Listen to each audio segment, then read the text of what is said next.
doing good? I'm so good. I just had a burrito. I'm good. That hair is looking fantastic. Thank you. Yeah. I'm having fun with it. I wear hats all the time because of hiding. What's that thing that they call it? They call it like people like fool people online. They're not really the person. Oh, well, There's a name for it, like catfishing? hat fishing. Yeah. Yeah, that's People I will join can't. my lives. They'll be like, "Are you hat fishing right now? Are you hat fishing?" I like wearing hats too because my roots are coming in strong, so it hides my roots. No, I think you look great though. Congrats on all your success too, by the way, so far. Of course, Sweet but Psycho, Thanks. Kings and Queens, and your new song, Maybe You're the Problem. Tell me about Maybe You're the Problem and the process that, how did that song come about? There's always a story to every song, right?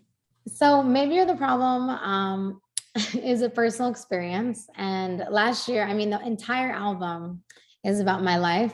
I've never written an album like this because I didn't really have drama in my life until last year. Welcome to the drama club. I know. Hello, I am here in the breakup club. No, I think basically that was all I could write about. The morning I went into the studio before I wrote Maybe You're the Problem, I was so sad and angry because I was just like in the situation where I just felt like I'm like, why am I always taking the blame? Why am I always apologizing? And then I kind of reevaluated everything on the drive over to the studio. And then I heard this beat for Maybe You're the Problem. And I went in the studio and I sang like the entire chorus, like lyrics and melody in 2 seconds, like the entire thing. I was like, but with you, it's always my fault, blah, blah, blah, blah. And then afterwards, I'm like, okay, next song, it's probably nothing. And everybody in the studio was like, no, that is a really good chorus. And I was like, awesome. No, that was just my therapy. I was like screaming at the microphone. But it happened to be, now the first single of the second album. I bet so many people can relate to you too, right? I mean, that's the thing about music is that it's so relatable. Like so many people are going through things that you go through and you're a real person, right? Like you're Ava Max, but you're still like a person at the end of the day. You have feelings, you go through breakups, you go through struggles in life, and they may just look a little bit different than ours. But like, I feel like people connect so much to musicians, and one of the reasons why people love going to concerts, and it's great that live music is back, right? Because it's so therapeutic for people. Like you don't even realize, well, you do realize because you hear the stories and stuff, but like how much it means to people to people that they go in to see Ava Max, and how much you've done. And maybe you've talked someone off a ledge before with your music. It's just, it's pretty incredible how important and how, moving music is. And I'm sure you're connecting to so many people with your album because so many people go through that stuff. Yeah, I mean, the last album was about me coming up in the industry and how hard it was for like years and years and years. No one like helped me. No one wanted anything to do with me. They're like, oh, you can sing, great. Everybody can sing, like it was just that kind of vibe for years.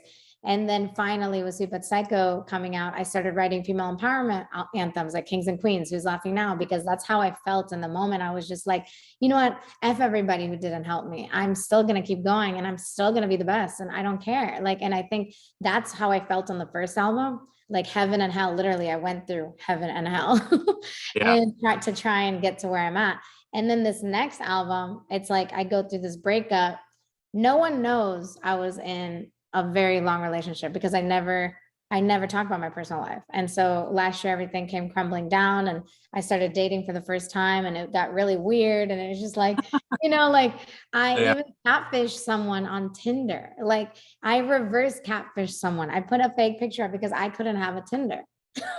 Wow. So I'm like, you know what? I want to go on a date. So I'm just like, why can't I go on a date? So I started like making this profile. It's like, I started like experiencing life almost for like the first time last year for real. Like, but not only that, like my heart got broken. Like I wrote all these songs that I never thought I'd write about. I would always like listen to Taylor Swift talk about her personal life. I'm like, oh, I'll never do that. I'll never talk about my personal life. That's too much. And then here I am all of last year. Yeah, my entire next album is all about me, all about my personal life. And it's a lot. But that's good, right? Doesn't it make you like kind of makes you like feel better, right? When you just get to write and with your emotions and get it out there for everybody, you know? It's therapy. It literally is my Yeah, therapy. for you and for other people too. Yeah, it's funny when you mentioned Tinder. Like, did you ever watch that Tinder swindler thing on Netflix? Oh my God, I just watched it. It's wild. I feel so bad for those women. Oh man, did they get swindled? Like hundreds of thousands. I don't want to give it away if I know, people I haven't watched seen it. but It's insane. it's really crazy. And the fact that he's not in prison right now, like he actually has a TikTok and he goes live on his TikTok, No, and no, it's no, no, like no. I have to see this. This is crazy. he does, and people go like, "Why aren't you in prison?" It's unbelievable. Are you kidding? He's not in prison. That sounds insane. Well, at the end of the documentary, it said, you know, he was in prison for like 2 or 3 years or whatever. Then he got out. Now he's dating some like Brazilian supermodel or something like that, or something. I can't. This Yeah, is too much it's for like, me. who would date him? Like, what, the red flags everywhere. Oh God, it's horrible. And like, I have yet to watch Inventing Anna, but I heard it's similar. Oh yeah, no, that's good too. But Oh, let's not talk about that. This is about you. I only have like a couple of minutes with you. no, We could I like it all day, right? Forget me. Congrats too, by the way, on being one of the most streamed artists of 2022 so far, female artist of 2022. That's pretty great. You know, for the people that you're talking about, the people that were telling you no as you were coming up in the industry, isn't it great when like the occasional person that said no like follows you on Instagram? Oh, it's the best. Like, I mean, it's still you're like like, haters now. Haters and trolls are always on me 24/7. I'm just like, I see y'all, and it doesn't bother me anymore because I'm just like, yeah, I love what I do. Everything I write about is so personal now, especially now on this next album, that I'm just like, there's nothing that like haters, you know how they say haters can't stop you if you don't let them? Like basically that's true. Like don't read the comments. Don't go into that black hole. oh yeah, it is a black hole. And that's the thing too, is that like you can't stoop to their level, because as soon as you stoop to their level and you fire back or whatever, it's like you know, they win at that point. If you show that it doesn't bother you, it's like they take that action out of that, right? It's hard because like sometimes I read comments and they're like, oh, you're not cool because you make pop music. And it's like, you know what? I love pop music. I've always loved pop music, and that doesn't matter. And like that doesn't mean you're not cool making pop music. And I think people sometimes, even on social media, have a different like perception of what's cool, and like even now they label always on social media. That's all social media is. And the people that, you know, talk a lot of crap always have like no profile picture. It's like, come on, bro. You're like, I know exactly. It's like a kale leaf. It's like a apple. Yeah. Like it's nothing. Report. So I did see when I was looking to see where you grew up, because I'm like, I knew she grew up somewhere in Minnesota, and you grew up near Wisconsin. Or you grew up in Wisconsin, but like Green Bay, but that doesn't make you a Packers fan, because you only spent like the first few years of your life, right? You're exactly. Not I grew up in Virginia and I lived in South Carolina. I was born in Wisconsin. I'm a mutt. I'm from like everywhere. And my parents were Albanian immigrants. I'm like, what am I? We just want to make sure you're not a Packers fan, because Vikings, Packers, it's like hateful things. So yeah, I need to learn more about that. It's a pretty big rivalry. It's like the Red Sox and Yankees. I mean, that big of a rivalry. Yeah, it's like it's a big deal. So I just wanted to get on the record. You weren't like this diehard Packers fan. We had to end the interview. No, I'm not. I need to go to a game though, actually. Yeah, Lambeau Field's pretty cool. I mean, it is pretty cool. And then US Bank Stadium that they built a few years ago here in Minneapolis is cool too. That sounds fun. I like going to games. What's coming up for Ava in the rest of 2022, 2023? I was looking at your tour stops. You got like a few of them, but you got like any type of like official tour, any type of like things you want to just put out there right now? Well, my album's coming out this year, my second album. I'm really excited about that. Basically just touring now. The album's almost done. I'm putting the final touches on it this week, actually. And then after this week, I'm like traveling all summer. I have shows. I'm performing somewhere in New York that I can't say yet, and I'm announcing the album. I mean, like, I'm just really, really excited. Lots of things coming up. I'm just going to be traveling, and I can't wait because it's going to feel like 2019 again, I think. I know. I thought you were going to drop that big bomb on here, and then this thing was going to go viral. I was like, oh wait. Oh my God, I want to so bad. That's okay. Ava Max is one of those people that like her team purposely keeps things away from her because she just, you know, would spurt it out, right? Because I can't lie. I can't tell a lie to save my life, actually. Right. Let's do a quick lightning round of questions so we can know a little bit more about you, like random questions that like would normally never come up in an interview.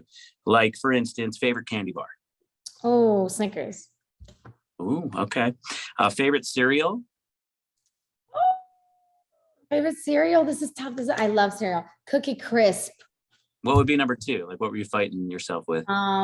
Oh, there's a lot. Crispix. I love Crispix. Okay. I have a problem, but I don't eat it all the time.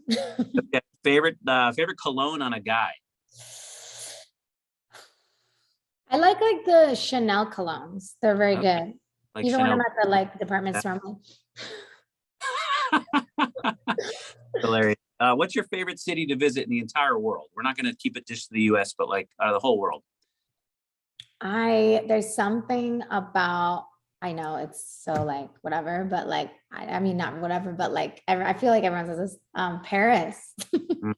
Paris is so romantic. Every time I'm there, I'm just like, I just want a baguette and like have a picnic underneath the Eiffel Tower, which I've never done before. I've been wanting to do that. Oh, you got to do that. I haven't done it either, but that's not on my bucket list. But if you want to do it, you should do it. I know I haven't been in Paris like long enough. I'm always working when I'm there. So I haven't been there long enough to go to a store, grab a baguette, go sit under the Eiffel Tower. Well, the next time that you are in Paris, you should just like add an extra day. Like tell, they're booking your tour and your stops at like there's at least 1 or 2 days in between when you go to Germany or whenever. Yeah, sorry guys. I want to eat a baguette under the Eiffel Tower, and that's that. Hey, it's your life. You got to live it, girl. Favorite sport. That'll be the last one. What's your favorite sport? Like if you I grew up watching my brother play soccer a lot. So okay. Soccer is a big one. I love football too, but soccer because I grew up with it a lot. So there you go. All right, Ava Max, congrats on everything, and congrats on Maybe You're the Problem. Continue. Yes, we love you so much. I love you guys. Thank you.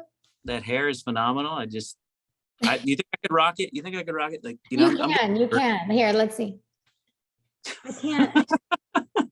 Ava, I appreciate you. I know you're busy, and thanks for taking the time. And we'll talk to you soon. All right. Thank you for having me. All right. See ya.